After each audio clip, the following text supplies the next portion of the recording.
329. 329. 1, 4 und 5.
Das ist der Tag, den Gott gemacht.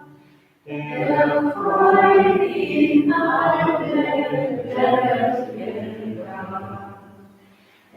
Es freut sich massiv freuen kann, denn Wunder hat er getan. Wir schauen auf zu Jesus Christ, zu ihm, der unsere Hoffnung ist. Wir sind die Glieder, der das auf, erlöst ist er an Christus glaubt. Nun singt dem Herrn das neue Lied, in aller Welt ist Freude und Fried. Es freut sich, was sich freuen kann, denn Wunder hat der Herr getan. Einen schönen guten Morgen wünsche ich. Herzlich willkommen. Wir feiern wieder das Gedächtnismahl unseres Herrn, den 3. Ostersonntag, und wir feiern auch über den YouTube-Kanal. Beginnen wir im Namen des Vaters und des Sohnes und des Heiligen Geistes. Amen.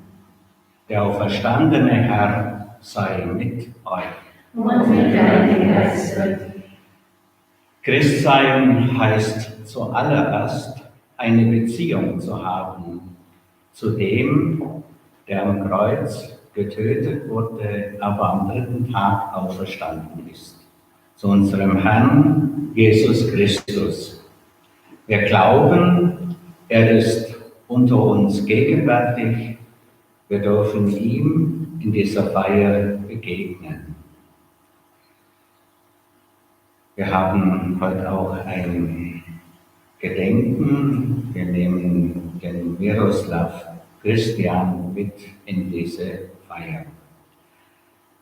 Öffnen wir unser Herz dem Auferstandenen, heißen wir ihn in unserer Mitte mit den Kyrie-Rufen willkommen. Herr Jesus Christus, du bist nicht im Tod geblieben, du bist auferstanden und lebst mitten unter uns. Wir grüßen dich. Kyrie eleison. Kyrie eleison. Die Jünger haben dich immer wieder unter sich erfahren. Christe eleison. Christe eleison. Kommt her und esst. So hattest du deine Jünger eingeladen.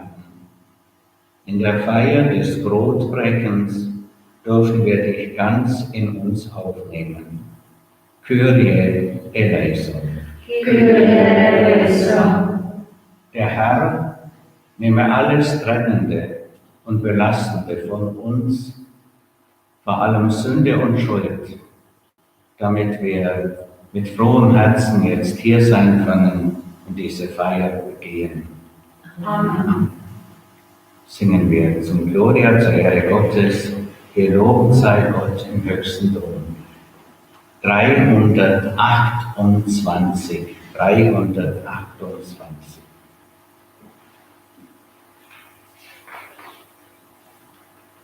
Die erste und fünfte Strophe. Gelobt sei Gott im höchsten Thron, samt seinem eingeborenen Sohn. Er für uns hat genug getan. Halleluja, Halleluja, Halleluja. Er ist erstanden von dem Tod, hat überwunden alle Not. Komm, seht, wo er gelegen hat. Halleluja, Halleluja, Halleluja. Lasst uns beten. Gott des Lebens, wenn sich wieder bewegt, was erstarrt war, wenn wieder gesagt wird, was verschwiegen wurde, wenn wieder gesehen wird, was verachtet wurde, wenn wieder gefühlt wird, wo Kälte war, wenn wieder lebendig wird, was tot geglaubt war, dann geschehen Wunder, die du bewirkst. Dann feiern wir mitten im Tag ein Fest der Auferstehung. Dafür loben und preisen wir dich, guter Gott, durch Christus, unseren Herrn. Amen.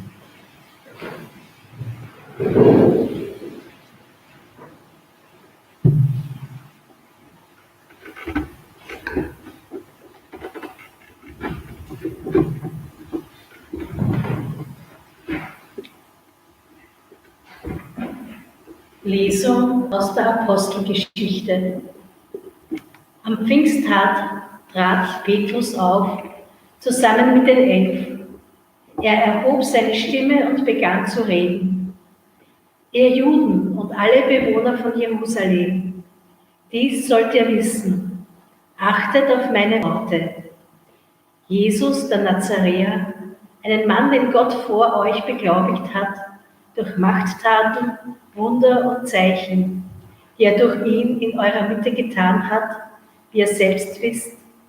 Ihn, der nach Gottes beschlossenen Willen und Vorauswissen hingegeben wurde, habt ihr durch die Hand von Gesetzlosen ans Kreuz schlagen und umgebracht. Gott aber hat ihn von den Wehen des Todes befreit und auferweckt. Denn es war unmöglich, dass er vom Tod festgehalten wurde. David nämlich sagt über ihn: Ich hatte den Herrn beständig vor Augen, denn er steht mir zur Rechten, dass ich nicht wanke. Darum freut sich mein Herz und verlockte meine Zunge, und auch mein Leib wird in Hoffnung wohnen. Denn du gibst meine Seele nicht der Unterwelt preis, noch lässt du deinen Frommen die Verwesung schauen. Du hast mir die Wege zum Heil gezeigt, du wirst mich erfüllen mit Freude vor deinem Angesicht. Brüder, ich darf freimütig zu euch über den Patriarchen David reden. Er starb und wurde begraben, und sein Grabmal ist bei uns erhalten, bis auf den heutigen Tag. Da er ein Prophet war und wusste, dass Gott ihm einen Eid geschworen hatte, einer von seinen Nachkommen werde auf seinem Thron sitzen, sagte er vorausschauend über die Auferstehung des Christus. Er gab ihn nicht der Unterwelt preis, und sein Leib schaute die Verwesung nicht. Diesen Jesus hat Gott auferweckt. Dafür sind wir alle Zeugen. Zur Rechten Gottes erhöht, hat er vom Vater den verheißenen Heiligen Geist empfangen und ihn ausgegossen, wie ihr seht und hört. Wort des lebendigen Gottes. Dank sei Gott. 326.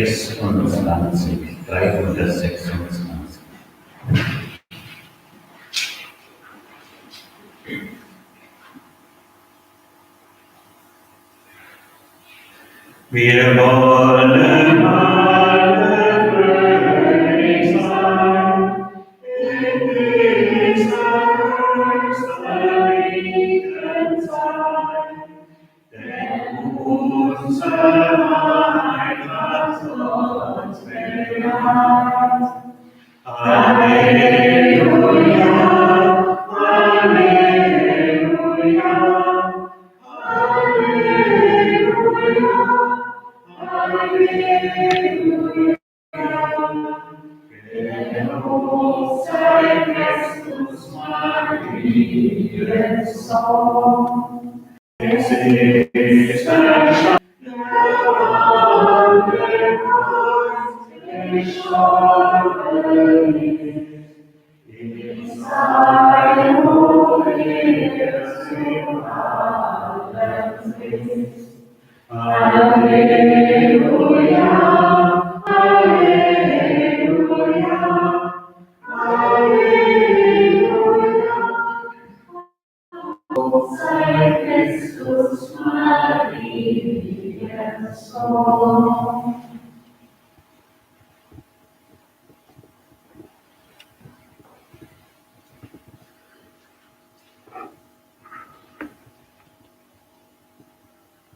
Lesung aus dem Brief des Apostels Petrus.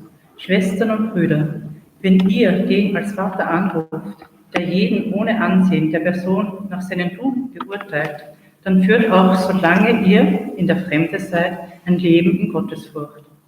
Ihr wisst, dass ihr aus euren nichtigen und den Vätern erlebten Lebensweise nicht um einen vergänglichen Preis losgekauft wurdet, nicht um Silber oder Gold, sondern mit dem kostbaren Blut Christi, des Lammes ohne Fehl und Makel.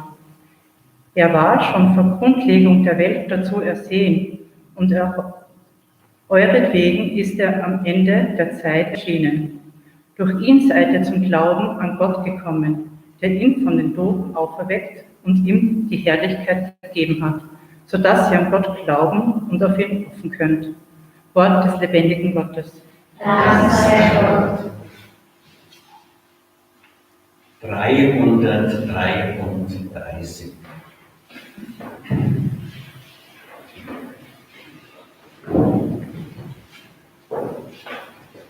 Christus ist erstanden, Halleluja.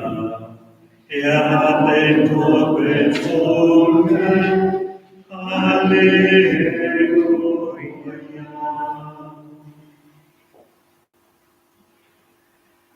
Der Herr sei mit euch. und mit deinem Geiste. Aus dem heiligen Evangelium nach Johannes. Ehre sei dir, o Herr.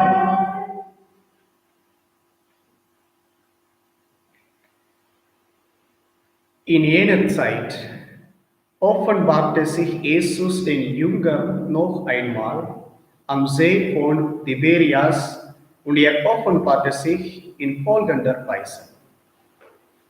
Simon Petrus, Thomas, genannt Didymus, Nathanael aus Kana in Galiläa, die Söhne des Zebedäus und zwei andere von seinen Jüngern waren zusammen.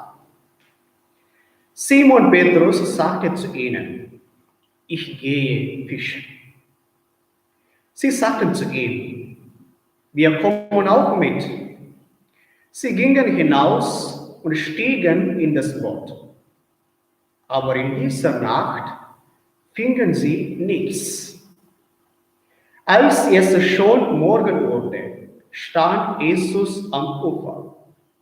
Doch die Jünger wussten nicht, dass es Jesus war. Jesus sagte zu ihnen, meine Kinder, habt ihr keinen Fisch zu essen? Sie antworteten ihm, nein. Er aber sagte zu ihnen, werft das Netz auf der rechten Seite des Bootes aus und ihr werdet etwas finden. Sie warfen das Netz aus und konnten es nicht wieder einholen, so voller Fisch war es. Da sagte der Jünger, den Jesus liebte, zu Petrus, es ist der Herr. Als Simon Petrus hörte, dass es der Herr sei, gürtete er sich das Obergewand um, weil er nackt war, und sprang in den See. Dann kamen die anderen Jünger mit dem Boot, sie waren nämlich nicht weit vom Land entfernt, nur etwa 200 Ellen, und zogen das Netz und den Fischen hinter sich her. Als sie an Land gingen, sahen sie am Boden ein Kohlenfeuer und darauf Fisch und Brot liegen. Jesus sagte zu ihnen, bringt von den Fischen, die ihr gerade gefangen habt. Da stieg Simon Petrus ans Ufer und zog das Netz an Land. Es war mit 153 großen Fischen gefüllt und obwohl es so viele waren, zerriss das Netz nicht. Jesus sagte zu ihnen, kommt her und esst. Keiner von den Jüngern wagte ihn zu befragen, wer bist du? Denn sie wussten, dass es der Herr war. Jesus trat heran, nahm das Brot und gab es ihnen, ebenso den Fisch. Dies war schon das 3. Mal, dass Jesus sich den Jüngern offenbarte, seit er von den Toten auferstanden war.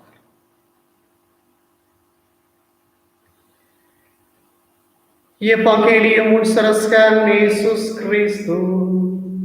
Lob sei dir, Christus.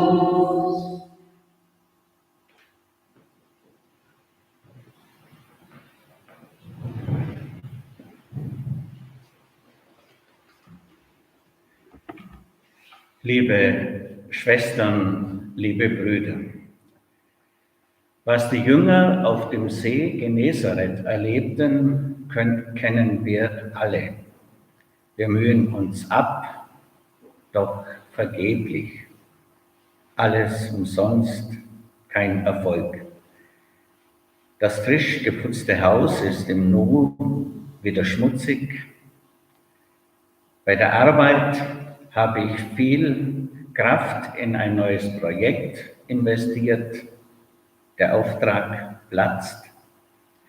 Meine Kinder habe ich nach bestem Wissen versucht, christlich zu erziehen. Doch leider sind sie jetzt ganz weit weg vom Glauben. Alle Mühe umsonst, wie beim vergeblichen Fischfang der Jünger. Gott sei Dank sind die Jünger dem Auferstandenen begegnet. Er rät ihnen, es doch anders zu versuchen, das Netz auf der anderen Seite auszuwerfen, und sie hatten einen Riesenerfolg. Es kann sehr aufbauend sein, wenn einer wie Jesus den Jüngern uns liebevoll Mut macht, es doch einmal ganz anders zu versuchen. Es hilft vielleicht, aus eingefahrenen, hinderlichen Verhaltensmustern herauszukommen. Es wird erzählt, Johannes erkannte als erster den Herrn. Er hatte den Blick der Liebe. Und Petrus konnte nicht schnell genug beim Herrn sein. Obwohl er am Karfreitag so jämmerlich versagt hatte, fühlte er sich doch von seinem Herrn und Meister geschätzt und angenommen, trotz seiner Schwächen. Das war eine gute Begegnung am Ufer des See Genezarets. Jesus hatte einfach diesen guten Tipp gegeben und dann zum Essen eingeladen. Ohne viel zu fragen, genossen die Jünger das gemeinsame Essen und das Gefühl, der Herr ist da, er will mit uns sein. Er schätzt uns nach wie vor, auch wenn wir so versagt haben, als er gekreuzigt wurde. Solche Begegnungen lassen aufleben, gerade in Zeiten vergeblichen Mühens.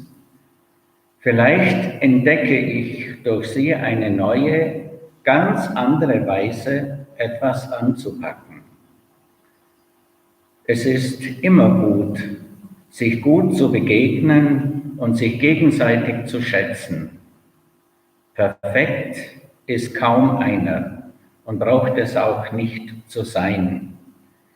Gerade in unseren christlichen Gemeinden brauchen wir diesen liebevollen Blick füreinander, das Gespräch, den Austausch. Dann können wir vielleicht auch entdecken, wo Jesus mitten in unserem eigenen Alltagsleben erscheint.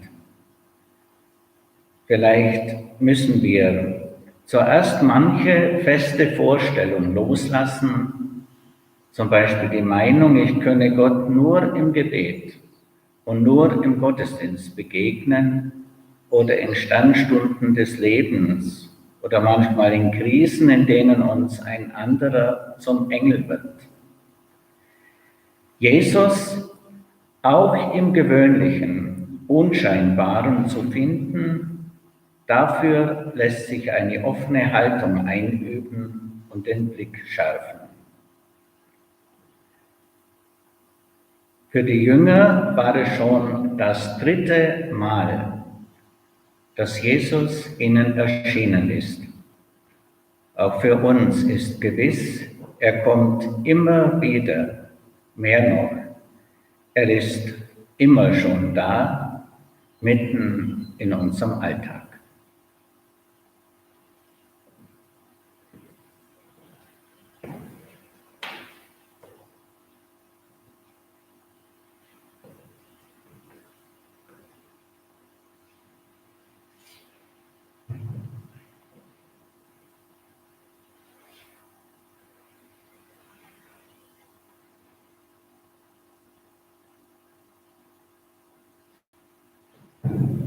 Bekennen wir uns zum Auferstanden.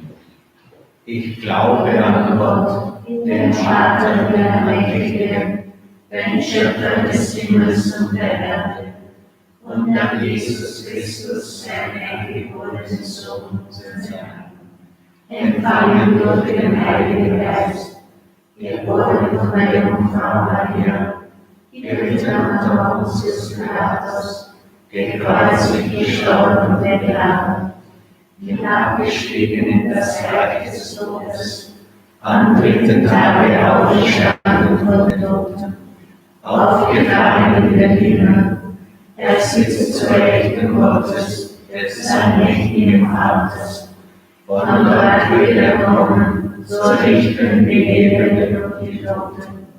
Ich glaube an den Heiligen Geist, die heilige katholische Kirche, Gemeinschaft der Heiligen, Vergebung der Sünden, Auferstehung der Toten und das ewige Leben. Amen.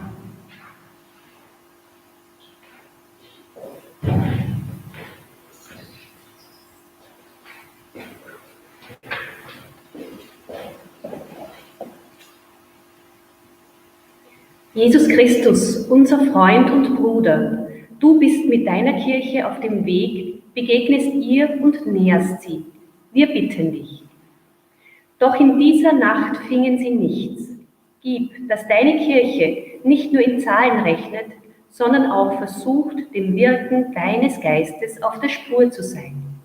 Wir bitten dich, erhöre uns. Es ist der Herr. Hilf uns in unseren Schwestern und Brüdern, die am Rand der Gesellschaft stehen, dich zu erkennen. Wir bitten dich, erhöre uns. Petrus zog das Netz an Land. Schenke den Verantwortlichen in Kirche und Staat einen Sinn dafür, dass wir als dein ganzes Volk gemeinsam auf dem Weg sind. Schenke uns Frauen und Männer, die die Zeichen der Zeit erkennen und im Licht des Evangeliums deuten. Wir bitten dich, erhöre uns. Er gab ihnen Brot und auch den Fisch. Hilf uns, uns auch in den kleinen Zeichen deiner Gegenwart beschenken zu lassen. Wir bitten dich, erhöre uns. So zeigte er sich, nachdem er von den Toten auferstanden war. Zeige unseren Verstorbenen deine Herrlichkeit und bereite ihnen einen Platz in deinem Reich. Wir bitten dich, erhöre uns. Guter und barmherziger Gott, du führst uns zu unseren Ruheplätzen und sättigst uns mit dem, was wir brauchen. So preisen wir dich und danken dir durch deinen Sohn, der mit uns geht, heute und alle Tage unseres Lebens. Amen. Zur Kartenbereitung beim letzten Abendmahl 282. 282.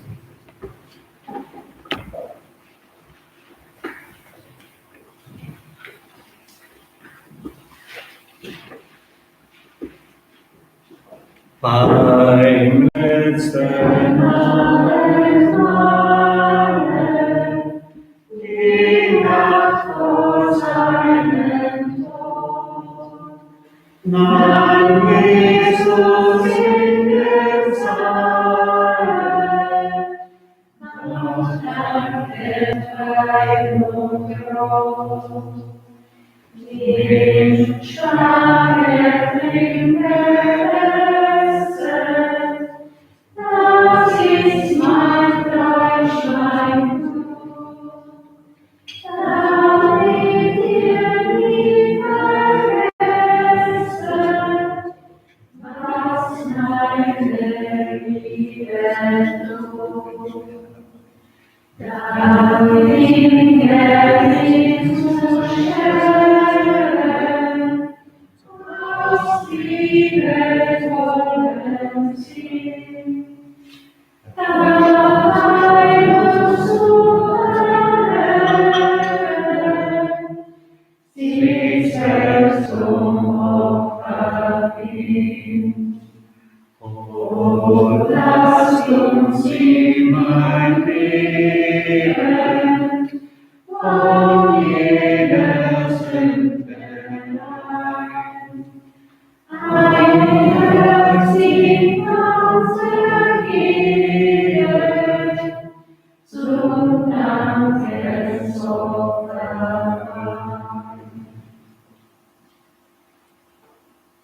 Gott, Der Auferstandene hat mit seinen Freunden Fisch und Brot geteilt. Beim gemeinsamen Mahl erkannten sie, dass der Herr lebt und dass er gegenwärtig ist. Wir haben jetzt Brot und Wein bereitet. Wir wollen miteinander Eucharistie feiern. Dein auferstandener Sohn wird unter uns sein in Brot und Wein. Segne deshalb diese Gaben in ihm Christus, unserem Herrn. Amen.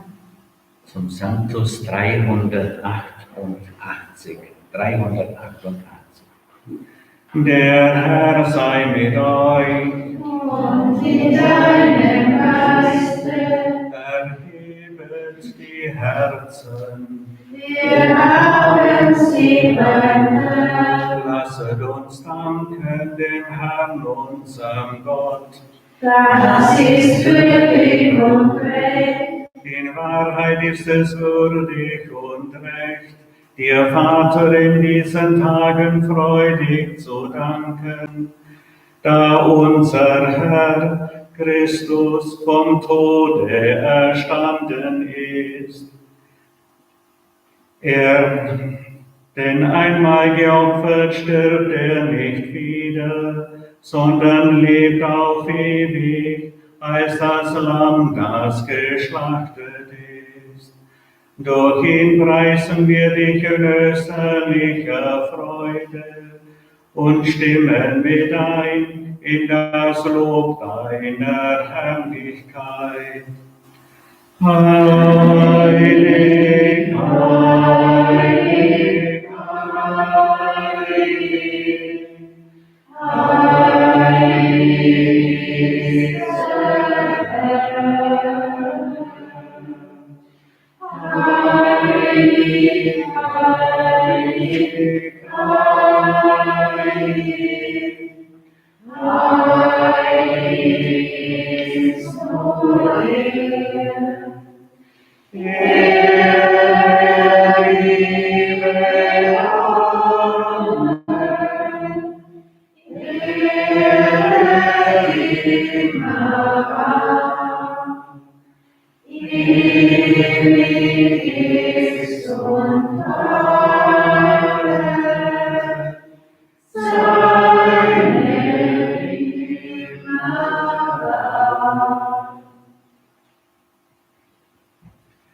Wir preisen dich, heiliger Vater. Du bist immer mit uns auf dem Weg. Besonders dann dürfen wir das erfahren, wenn er uns zu seinem Gedächtnismahl versammelt, uns die Schrift deutet und das Brot bricht. Darum bitten wir dich, allmächtiger Gott, sende deinen Geist über Brot und Wein, damit Jesus Christus in unserer Mitte gegenwärtig wird. Denn am Abend vor seinem Leiden nahm er beim Mahl das Brot und sagte dir Dank, brach das Brot, reichte es seinen Jüngern und sprach: Nehmt und esst alle davon. Das ist mein Leib, der für euch hingegeben wird.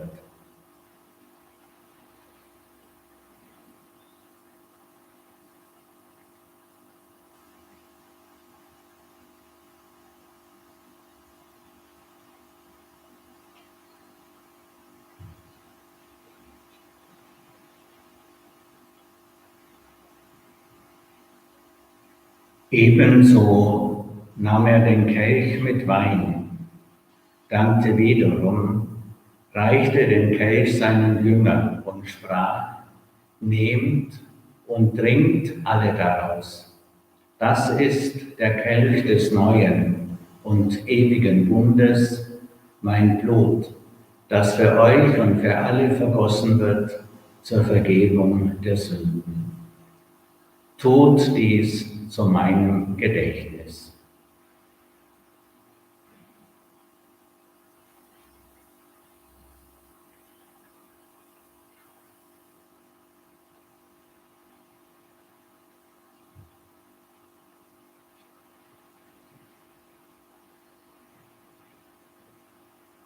Geheimnis des Glaubens. Deinen Tod, o Herr, verkünden wir, und deine Auferstehung preisen wir, bis du kommst in Herrlichkeit. Guter Vater, wir feiern das Gedächtnis unserer Versöhnung und verkünden das Werk deiner Liebe. Jesus Christus ist durch Leiden und Tod hinübergegangen in das neue Leben und ist auferstanden zu deiner Herrlichkeit. Er hat uns in seiner Hingabe den Weg gezeigt zu dir, unserem Vater.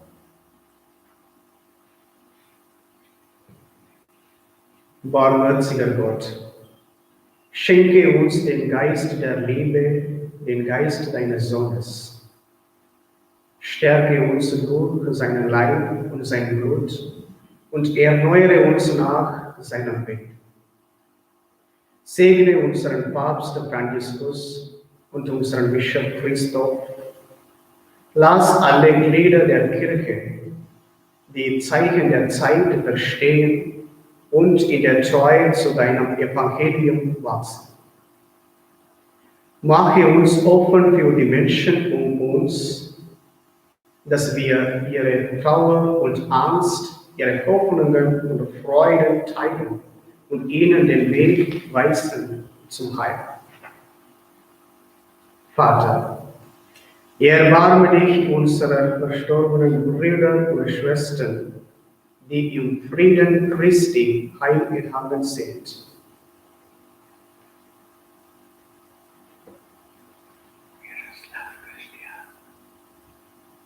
Besonders Miroslav Christian und alle Verstorbenen, deren Glauben niemand so kennst wie du, und führe sie zum Auferstehen. Wenn unser eigener Weg zu Ende geht, nimm auch uns auf in dein Reich, wo wir für immer die Fülle des Lebens und der Herrlichkeit erwarten. Lass uns in Gemeinschaft mit der seligen Jungfrau und Gottesmutter Maria, mit dem heiligen Josef, mit den Aposteln und Blutzeugen und mit allen Heiligen dich loben und preisen durch unseren Herrn Jesus Christus. Singen wir gemeinsam. Durch ihn und mit ihm und in ihm ist dir Gott, allmächtiger Vater, in der Einheit des Heiligen Geistes, alle Herrlichkeit und Ehre, jetzt und in Ewigkeit. Amen.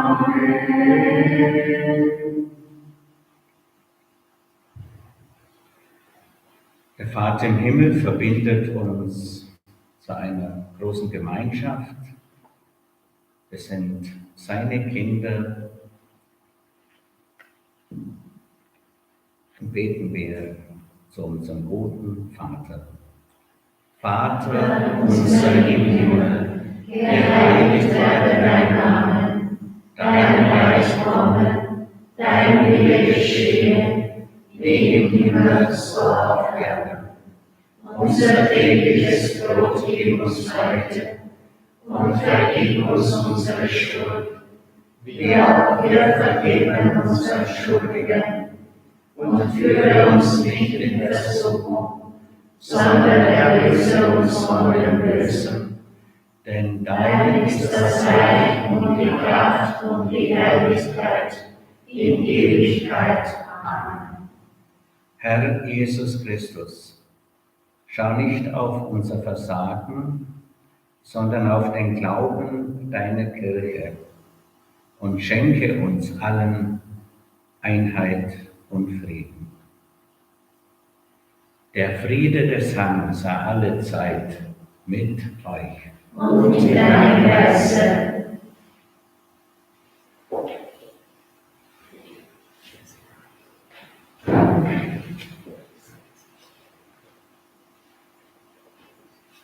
Singen wir, ist das der Leib Herr Jesus Christ, 331. 331. Ist das der Leib, Herr Jesu Christ, der tot im Grab gelegen ist? Kommt ihr Christen jung und alt, schaut die verklärte Leibsgestalt. Halleluja, Halleluja.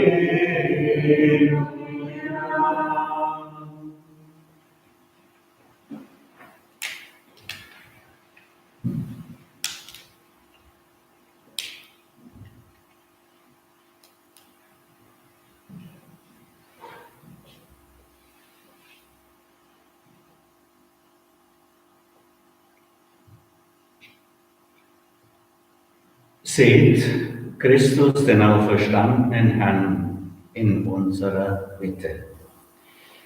Herr, ich bin nicht würdig, dass du eingehst unter mein Dach, aber sprich nur ein Wort, so wird meine Seele gesund. Die Jünger erkannten den Herrn Jesus, als er das Brot brach.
»525 freu dich, du Himmelskönig.«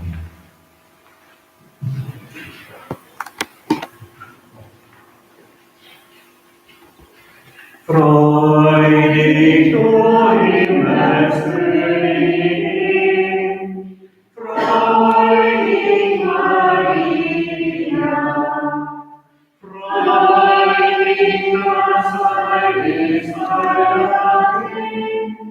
Halleluja. Bitte Gott für uns, Maria, den du zu tragen würdig warst. Freu dich, Maria, der Heimat mit den Kugeln hast. Halleluja. Bitte Gott für uns, Maria. Er ist verstanden von dem Tod. Freu dich, Maria.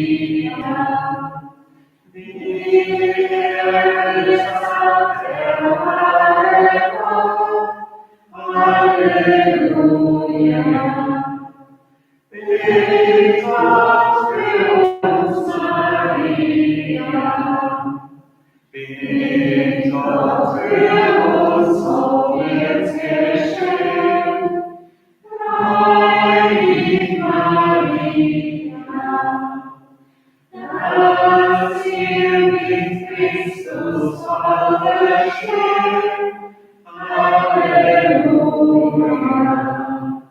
Bitte Gott für uns, Maria.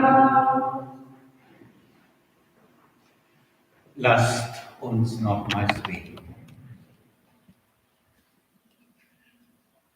Gott, du hast Jesus auferweckt. Nach Galiläa geht er uns voran. Wir bitten dich, lass uns auf diesem Weg gehen, der den Weg des Lebens ist. Hungernde werden satt und die ganze Schöpfung stimmt ein in das große Halleluja. Darauf hoffen wir und daran arbeiten wir jetzt und alle Tage unseres Lebens. Amen. Ganz herzlichen Dank für die Mitfeier der Eucharistie. Der Sonntag ist ja der Tag der Auferstehung. Ich wünsche, der erste Tag der Woche, wünsche eine gesegnete Woche und die Freude des Christenmenschen, die Freude aus der Auferstehung. Der Herr sei mit euch. Und mit deinem Geiste.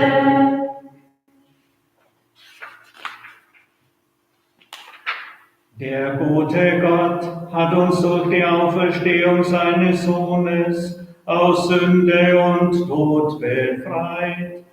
Er segne euch und schenke euch seine Freude. Amen.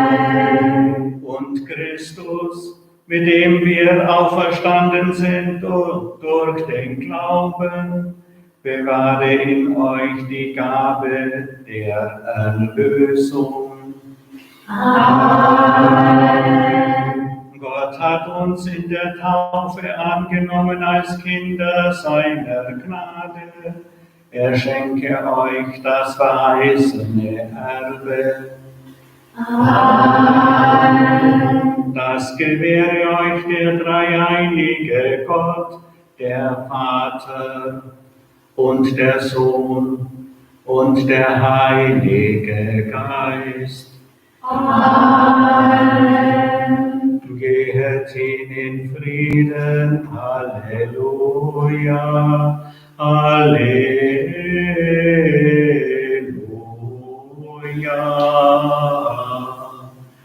Dank sei Gott dem Herrn. Halleluja. Halleluja.